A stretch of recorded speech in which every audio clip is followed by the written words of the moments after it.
আজান শুরু হওয়ার 5 মিনিট আগে থেকে মাইক বন্ধ করে দিতে হবে এবং অন্যান্য বাদ্যযন্ত্র মানে ঢাক, ঢোল, কাঁসর এগুলো বন্ধ রাখতে হবে।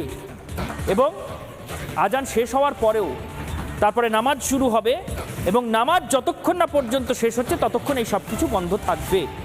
আজান কখন শুরু হবে সেটাও মাথায় রাখতে হবে, সজাগ থাকতে হবে। আজান শুরুর 5 মিনিট আগেই সব বন্ধ করতে হবে।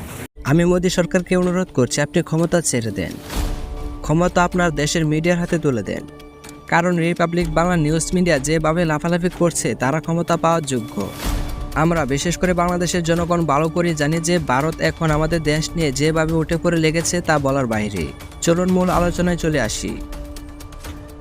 প্রত্যেক ধর্মই ধর্মীয় ব্যক্তিদের কাছে সমান। কোনো ধর্মেই লেখা নেই যে এক ধর্ম হয়ে আরেক ধর্মকে ক্ষতি করার।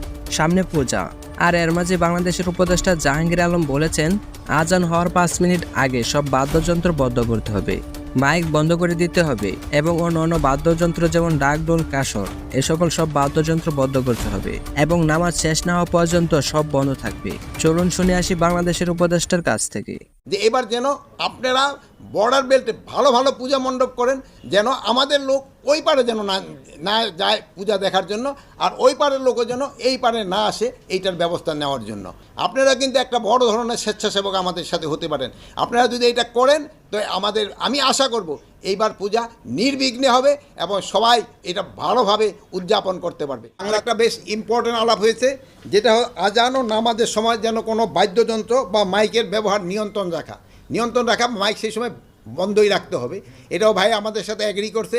আজানের কমের পক্ষে 5 মিনিট আগেই এই ধরনের কার্যকলাপ বন্ধ রাখতে হবে এবং নামাজ শেষ হওয়া পর্যন্ত এই ধরনের কার্যকলাপ বন্ধ রাখতে হবে। আর ভাই আমার সাথে আরও এগ্রি করছে এরা সবাই, যে অনেক সময় দেখা যায় যে একটা বাদ্যযন্ত্র রেখে দিল, আজান হইতেছে, হয়তো ওই যান্ত্রিক গ্রহণে নাই বা অন্যজনে এসে একটা শুরু করে দিল। ওই ক্ষেত্রে ভাই আমাদের ক্ষেত্রে এরা সবাই আমাদেরকে এনশিওর করছে যে কোনো রকমের যেন এরকম কেউ করতে না পারে তার ব্যবস্থা গ্রহণ করবে। ফিরে আসলাম আবারও। জাহাঙ্গীর আলম চৌধুরী যা বলেছেন তা সুন্দর কথা বলেছেন। আর এই আলোচনায় তো সবাই ছিল, তাদের তো কোনো সমস্যা ছিল না। আর একটু সময়ের জন্য তারা উঠে পড়ে লেগেছে। রিপাবলিক বাংলার এই ভিডিও লিঙ্ক ডেসক্রিপশন বক্সে দেওয়া আছে, আপনারা চাইলে দেখে আসতে পারেন। বন্ধুরা, আরো অনেক তথ্য ছিল, কিন্তু আজ এ পর্যন্তই থাকুক।